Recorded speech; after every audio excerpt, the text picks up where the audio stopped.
Greetings, Tekken warriors from around the globe. It's Ghirlanda here, and today, into this new video, we're about to embark on a deep dive into the legendary Tekken 7, a game that has carved its legacy in the annals of fighting games. As we anticipate the arrival of Tekken 8, I decided it was time for me to share my secrets on rapid improvement. So please, gear up, grab a notebook, and let's embark on this journey together. Now, I believe we've all seen those players with counter towers and ranked games.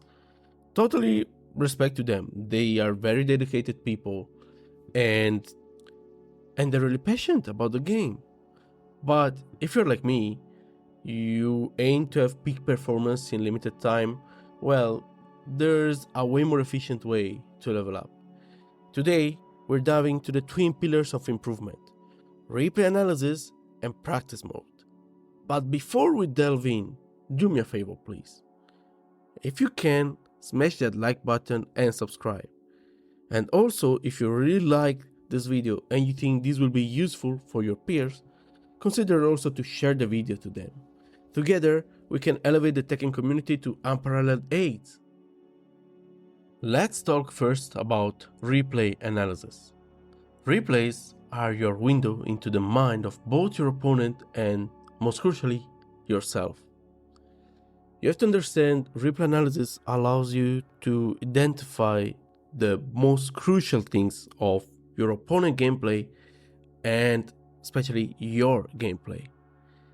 You have to understand, every single player has patterns.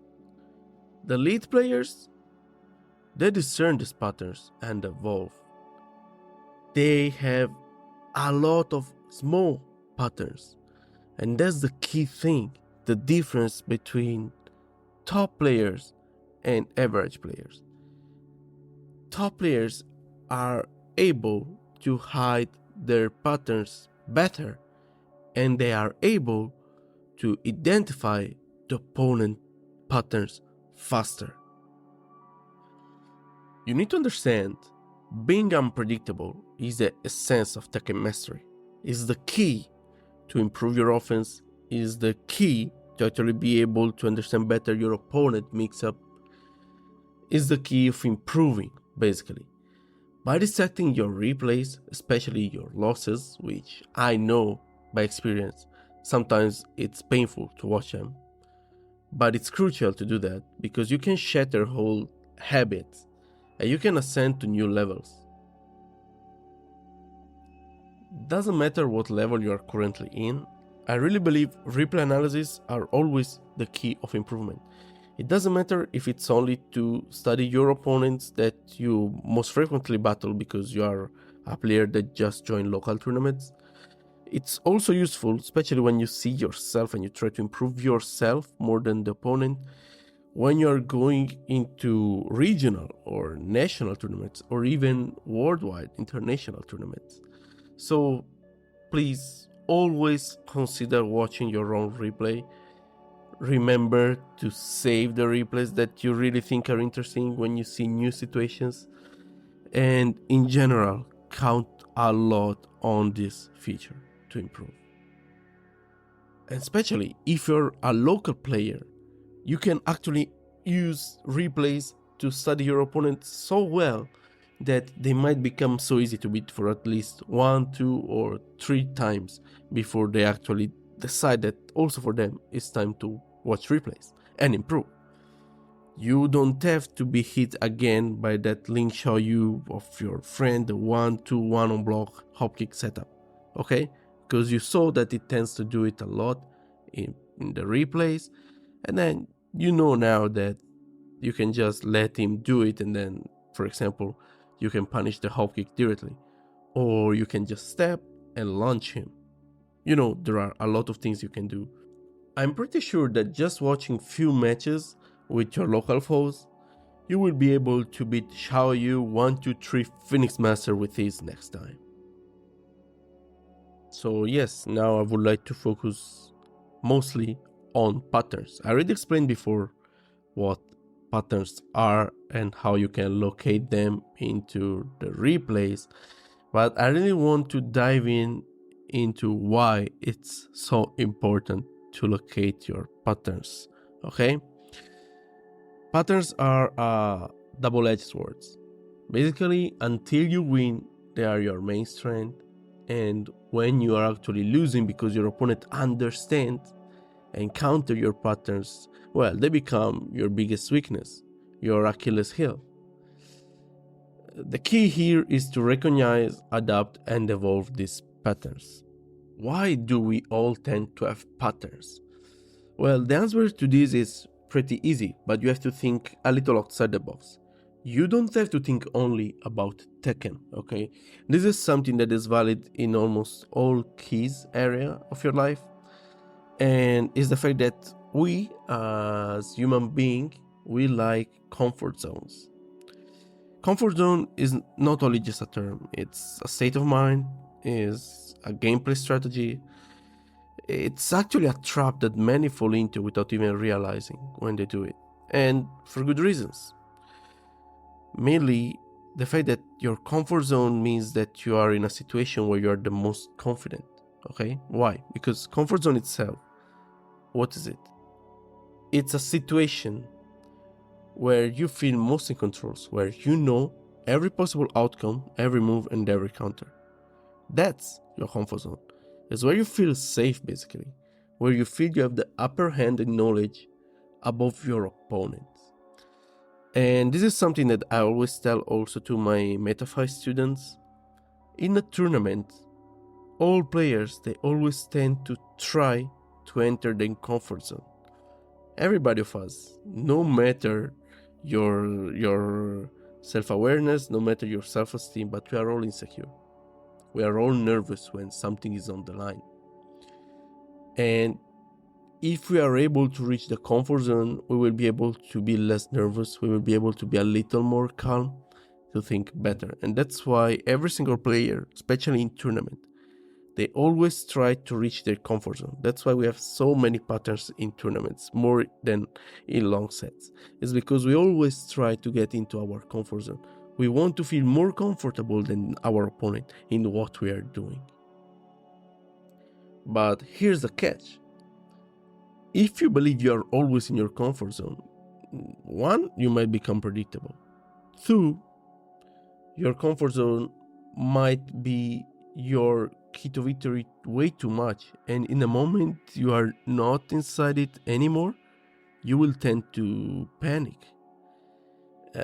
Top players, what they do, they try to exploit their opponents. They try to make them think that they are in their comfort zone, but then they will surprise them. What I mean by this, I make you believe that I don't know a situation, okay? Because I see that you tend to do always this move into the other moves, I will let you do it 1, 2, 3 times. And then on the 4th time, because I know what is a counterplay, because I studied before scenarios like this, I studied key moves of characters, I will punish you so hard that you will tilt the whole match. And this is what a lot of people call momentum shift, if you hear commentary. Basically is when one person that seemed to be in an uncomfortable situation, but is able in a few seconds to totally flip the situation, to turn the situation into his favor. And from there, snowballing to victory, because your opponent, the opponent, tend to do way more mistakes from that moment.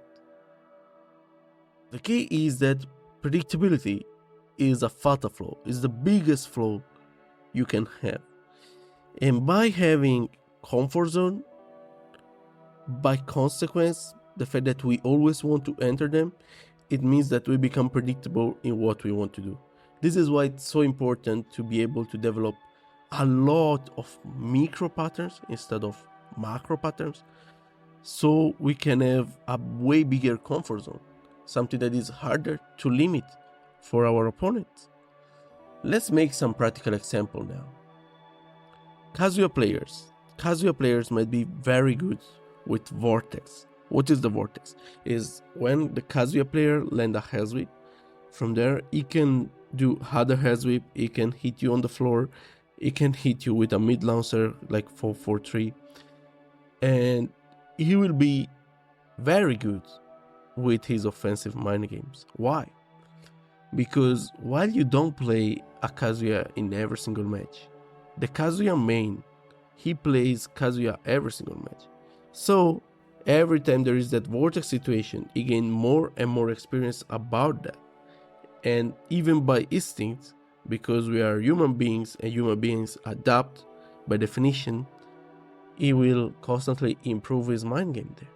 And so he will be more comfortable into that than you. He will be more comfortable into the offensive mix-up than you into the defensive mix-up for the vortex.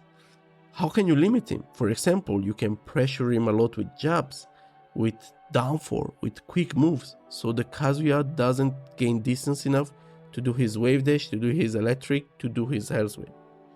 This is just a common example of how to counter an opponent's comfort zone.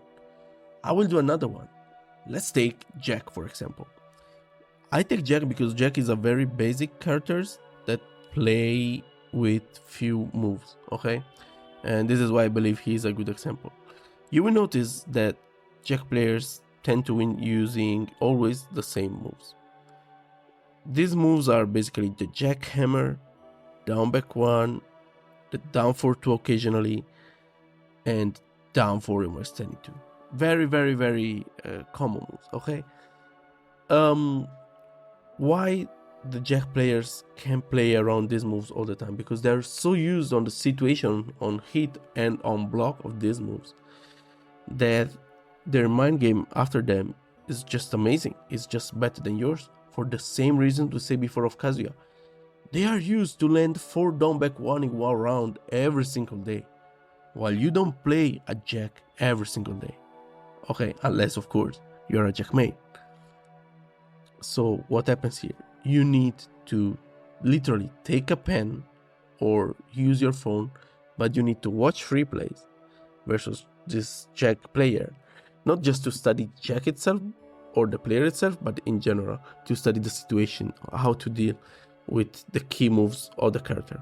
You will see that Jack did 4 down back 1, 10 4-4-1, 8 times a single 2 jab, and occasionally it did also down 4, okay?